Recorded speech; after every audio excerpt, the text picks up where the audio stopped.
Welcome to Cineights, where you get to know the best movies and series. Today's video is about the best fantasy TV series of all time. I hope you enjoy this video. Be sure to watch until the end because I'm sure you will like it. Please subscribe to the channel and like the video. The Witcher, based on the book series of the same name by Polish author Andrzej Sapkowski, which inspired a very popular video game franchise before Netflix took it up as a live-action series. The Witcher follows the adventures of the titular Witcher, Geralt of Rivia, played by Henry Cavill and soon to be replaced by Liam Hemsworth. Witchers are magically enhanced monster hunters, and Geralt travels the lands of the high fantasy world in which he lives doing just that, until he comes across the sorceress Yennefer of Vengerberg and Ciri, the crown princess of the destroyed kingdom of Sintra, who's bound to him by destiny. I've enjoyed The Witcher, especially its first season. I feel like its narrative rhythm has somewhat worsened as the episodes progressed, which is why it sits at the bottom of this ranking. Still, Cavill is a brilliant casting choice for Geralt, and if you're looking for some generally uncomplicated fantasy fun, this is definitely the show for you. Merlin. This is such a trip down memory lane for me and all the Og Tumblr girlies. You know who you are, and you know I'm right, because Merthyr was right up there with the other big ships holding up our fandoms. It still is, to be honest. And that's because BBC's Merlin managed to make the relationship between the young wizard Merlin and the boisterous prince, then king, Arthur, one for the ages. All the characters you know and love from Arthurian legends are here, from Katie McGrath's Morgana to Angel Colby's Guinevere, Anthony Head's Uther Pendragon, and Santiago Cabrera's Sir Lancelot. Merlin stirs up some very fond memories for me, even if those include sobbing my eyes out through the entire Christmas holidays of 2012 after The Diamond of the Day aired. If I have to look back at the show with as much objectivity as possible, I have to admit that its visual effects really ask you to stretch your suspension of disbelief, which is why you can find it toward the bottom of this ranking. A Discovery of Witches. Based on yet another book series, the All Souls trilogy by Deborah Harkness. A Discovery of Witches is exactly the type of urban fantasy to get into if you love all the darker shades of academia.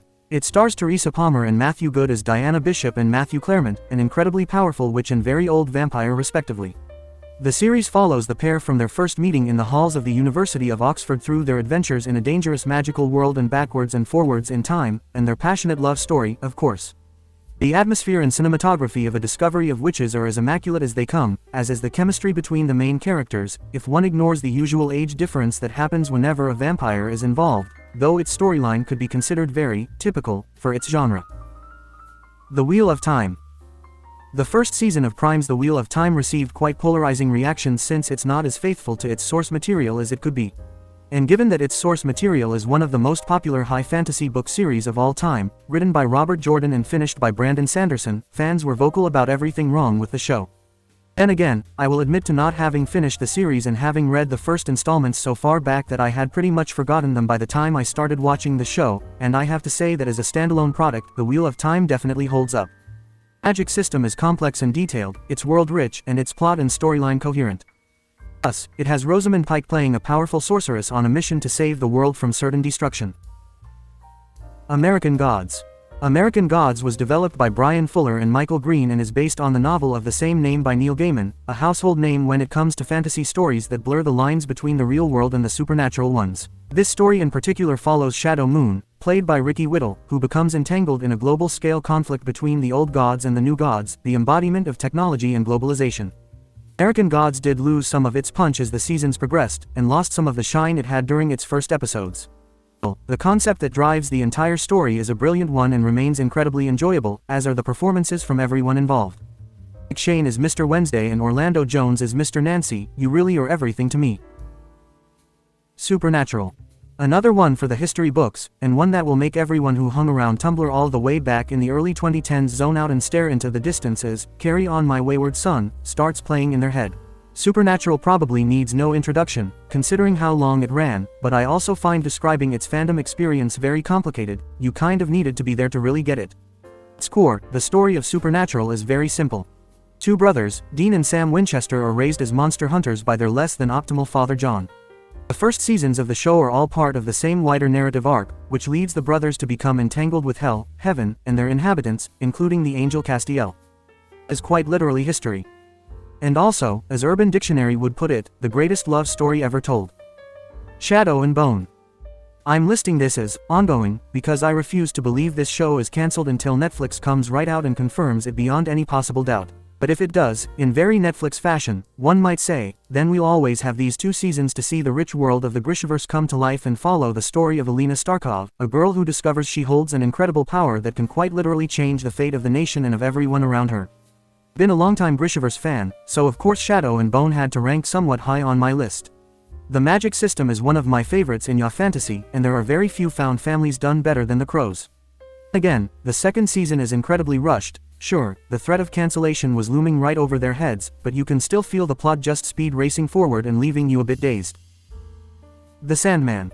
Another peak Neil Gaiman story. The Sandman is the adaptation of the comic books he wrote between 1989 and 1996 for DC Comics. The protagonist is Morpheus, the titular Sandman, the personification of dreams who escapes from a century of imprisonment at the hand of a human occultist and sets out to restore order in his realm of the dreaming. That includes chasing a runaway nightmare, engaging in a battle of wits with Lucifer, and evading the schemes of one of his siblings, Desire. The Sandman is brilliant, each episode charmingly unique and addictive in the way that only something out of Neil Gaiman's mind can be. And the Lonely and Great God. Presenting the K-drama side of the entertainment world. Guardian the Lonely and Great God. Representing the K-drama side of the entertainment world, most people would know this show simply as Goblin. One of the most popular to come out of South Korea in recent years, Goblin stars Dong Yoo and Kim Go-eun as Kim Shin and Ji Eun-tak, respectively, the titular Goblin and the Goblin's bride, i.e., the only person who can put an end to the Goblin's long and painful life. It's exactly the kind of gut-wrenching and heart-shattering romance you can only find in K-dramas. Goblin made me sob my eyes out pretty much from start to finish because it's just that kind of story.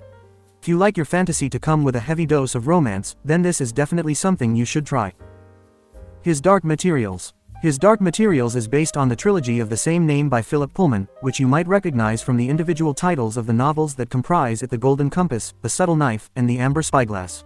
The story is set in a world just slightly different from ours, where human souls take the shape of an animal companion called a demon that remains by the human side for their entire life. Protagonist Lyra Balakwa and her demon Pan embark on a journey to find out what happened to her kidnapped friend, setting them down a path to playing a key role in a heavenly war. Dark Materials is one of my favorite fantasy worlds of all time, and this adaptation is overall very faithful, diving right into all the wondrous elements that make up the interlocking universes of its protagonists. The Magicians.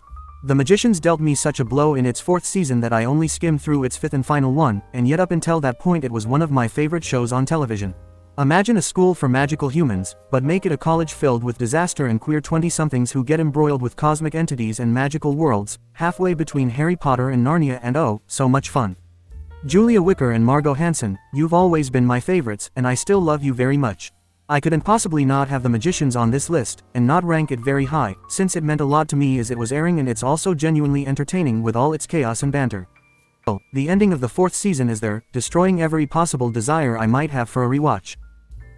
Avatar: The Last Airbender. Avatar: The Last Airbender, and its sequel, The Legend of Korra, is undoubtedly one of the most influential animated shows of the 2000s.